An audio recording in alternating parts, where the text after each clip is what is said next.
നമസ്കാരം. സവിനയം ക്ഷണിക്കുന്നു.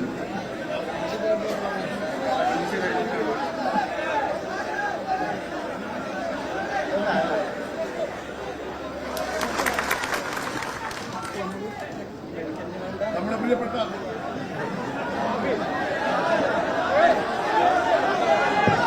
പ്രിയപ്പെട്ട MP ഷാഫി പറമ്പിൽ നിങ്ങളോട് സംസാരിക്കും. എന്താ അല്ലേ, ഏതാനും മാസങ്ങൾക്കപ്പുറം കേരളം ഭരിക്കാൻ പോകുന്നു എന്നൊക്കെ ചില മാധ്യമങ്ങൾ ഇതിനകം തന്നെ പറഞ്ഞു കഴിഞ്ഞ ഒരു കൂട്ടർ ഒരു മൈക്കിന് വേണ്ടി കിടന്ന് കാണിക്കുന്ന കടുപിടിയാണ് നിങ്ങൾ ഈ കണ്ടതിപ്പോൾ.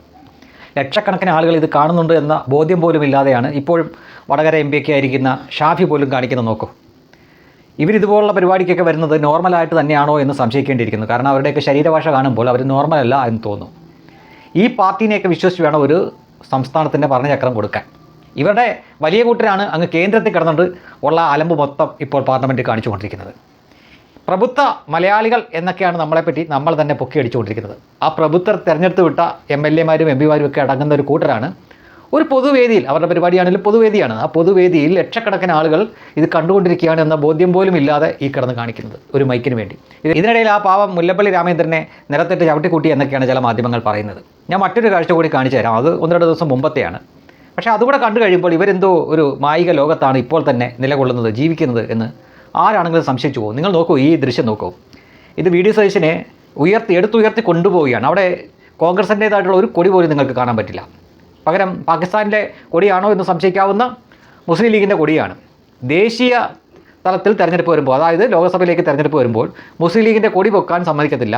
ഈ രാഹുൽ ഗാന്ധിയുടെയും അതേപോലെ തന്നെ പ്രിയങ്ക ഗാന്ധിയുടെയൊക്കെ ഇവിടുത്തെ തെരഞ്ഞെടുപ്പ് പ്രചരണം ഉണ്ടായിരുന്നു. ആ സമയത്ത് ലീഗിൻ്റെ കൊടി പുറത്തെടുക്കാൻ സമ്മതിക്കില്ലായിരുന്നു. കാരണം ഇവിടെ ലീഗിൻ്റെ കൊടി പുറത്തിറക്കിയാൽ വടക്കേ ഇന്ത്യയിൽ അത് മറ്റു രീതിയിലായിരിക്കും പ്രചരിപ്പിക്കപ്പെടുക. അത് പാകിസ്ഥാൻ്റെ കൊടി അവിടെ പൊക്കി എന്ന തരത്തിലായിരിക്കും. അത് കോൺഗ്രസിൻ്റെ ദേശീയ തലത്തിൽ വലിയ നഷ്ടമുണ്ടാക്കും.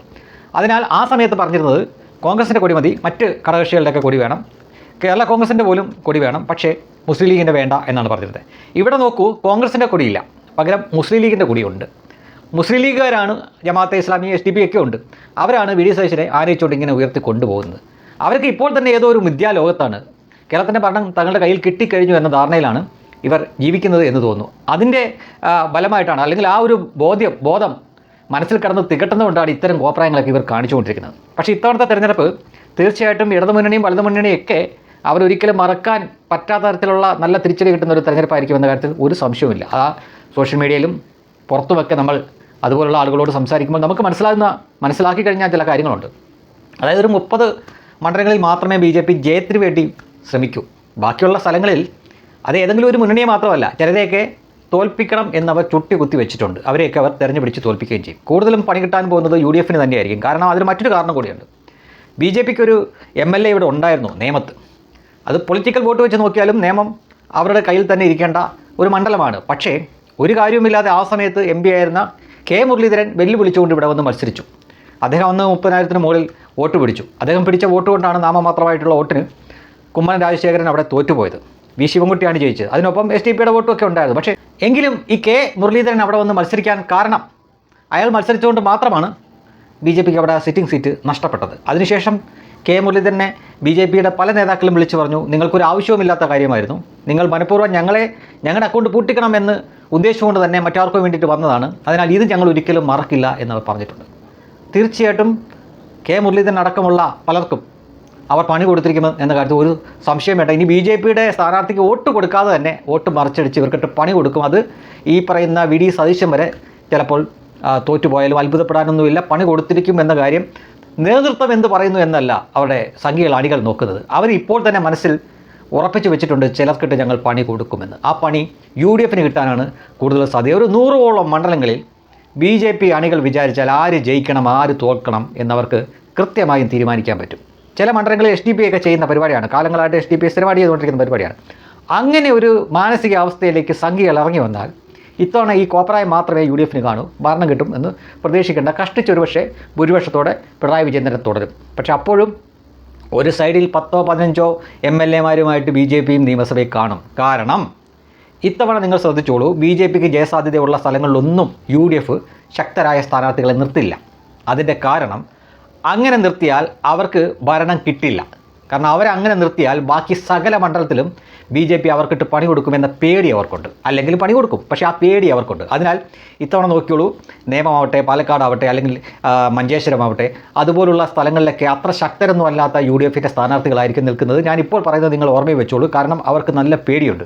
2 തവണ അവർ പ്രതിപക്ഷത്തിരുന്നാണ്. ഇത്തവണ കൂടി ഭരണമില്ലെങ്കിൽ അവരുടെ കാര്യം കോഞ്ഞാട്ടയാണ്, കട്ടപ്പുകയാണ്. അതിനാൽ ഈ BJPയോട് അവർ പരമ്പരാഗതമായിട്ടുള്ള ആ ഒരു വൈരാഗ്യമൊക്കെ കുറച്ച് മാറ്റി വെച്ചിട്ട് അവർക്ക് എങ്ങനെയെങ്കിലും ഭരണത്തിൽ കയറാൻ വേണ്ടിയിട്ട് അവർ കുറച്ച് അഡ്ജസ്റ്റ് ചെയ്യാൻ നോക്കും. അതിന് BJP ജയിക്കുമെന്ന് BJPക്കാർ വിശ്വസിക്കുന്ന സ്ഥലത്ത് അവർ വലിയ വമ്പൻ സ്ഥാനാർത്ഥികളൊന്നും അവർ പിടിച്ച് നിർത്തില്ല. അങ്ങനെ നിർത്തിക്കഴിഞ്ഞാൽ 100-ലധികം മണ്ഡലത്തിൽ അവർക്ക് പണി കിട്ടുമെന്നുള്ള പേടിയുണ്ട്. ഇത്തരം ചില ചർച്ചകൾ നമ്മുടെ മുഖ്യധാരാ മാധ്യമങ്ങൾ തന്നെ ശ്രദ്ധിച്ചാൽ നിങ്ങൾക്ക് മനസ്സിലാക്കാൻ പറ്റും. അതേപോലെ തന്നെ പേടി CPM-നും ഉണ്ട്. CPM-ന് എല്ലാ സ്ഥാനാർത്ഥികൾക്കും പണി കൊടുക്കും എന്ന് പറയുന്നില്ല, പക്ഷേ ചില സ്ഥാനാർത്ഥികളെ ഇവർ ജയിപ്പിക്കില്ല എന്ന് തീരുമാനിച്ചിട്ടുണ്ട്. അതിന് നരേന്ദ്രമോദി പറഞ്ഞാൽ പോലും ഒരുപക്ഷെ ഇവിടെ അത് തീരുമാനിച്ചു വെച്ചിരിക്കുന്ന BJPയുടെ അണികൾ അത് മാറ്റുമെന്ന് തോന്നുന്നില്ല. ചിലരെയൊക്കെ പാർട്ടി നോക്കാതെ തന്നെ ഇത്തവണ നിയമസഭ കാണിക്കില്ല എന്ന് ശപഥം ചെയ്തിട്ടുണ്ട്. അതിൽ നല്ലൊരു ശതമാനവും തോൽവി രുചിക്കാൻ തന്നെയാണ് സാധ്യത. കാരണം കുറേ കാലമായിട്ട് SDPI പോലുള്ള ജമാഅത്തെ ഇസ്ലാമി പോലുള്ളവർ ചെയ്ത് വിജയിച്ച കാര്യമാണ്. ഒരു മണ്ഡലത്തിൽ 10,000-ഓ 15,000-ഓ 20,000-ഓ വോട്ടൊക്കെ ഉണ്ടെങ്കിൽ ഈ പറഞ്ഞ കാര്യം നിസ്സാരമായിട്ട് സംഭവിക്കാൻ പറ്റും. കാരണം അവർ തീരുമാനിക്കുന്നു ഏതെങ്കിലും ഒരു കൂട്ടർക്ക് ഈ വോട്ടെല്ലാം അങ്ങോട്ട് അടങ്കൽ കൊടുക്കുക. അതിൽ 20,000 വോട്ടുണ്ടെങ്കിൽ ഒരു 10,000-ഓ 12,000-ഓ വോട്ട് ഒരു ടീമിന് അങ്ങോട്ട് മറിച്ച് കൊടുത്തു കഴിഞ്ഞാൽ അപ്പുറത്തിരിക്കുന്ന തോക്കും. ഇതിത്തവണ അവരുടെ ശത്രുപക്ഷത്ത് നിർത്തിയിരിക്കുന്ന ചിലരുണ്ട്, പാർട്ടി മാറിപ്പോയ ചിലരൊക്കെ ഉണ്ട്, അവരടക്കമുള്ള. അതിൽ K. മുരളീധരൻ ഒന്നാമത്തെ ആളാണ്. K. മുരളീധരൻ, VD സച്ചിനെ പോലുള്ളവരൊക്കെ അവരുടെ ഹിറ്റ് ലിസ്റ്റിലുള്ളവരാണ്. അവരെയൊക്കെ അവർ തെരഞ്ഞു പിടിച്ച് തോൽപ്പിക്കാൻ നോക്കും. ഒപ്പം 30 മണ്ഡലത്തിൽ മാത്രമേ BJP ജയത്തിന് വേണ്ടി ശ്രമിക്കുകയുള്ളൂ. ആ 30 മണ്ഡലത്തിൽ ആരാണോ അവർക്കെതിരെ ശക്തരായ സ്ഥാനാർത്ഥിയെ നിർത്തി അവരെ ജയിപ്പിക്കാതിരിക്കാൻ ശ്രമിക്കുന്നത്, ആ മുന്നണിക്ക് പണി കിട്ടും, ഉറപ്പായിട്ടും പണി കിട്ടും.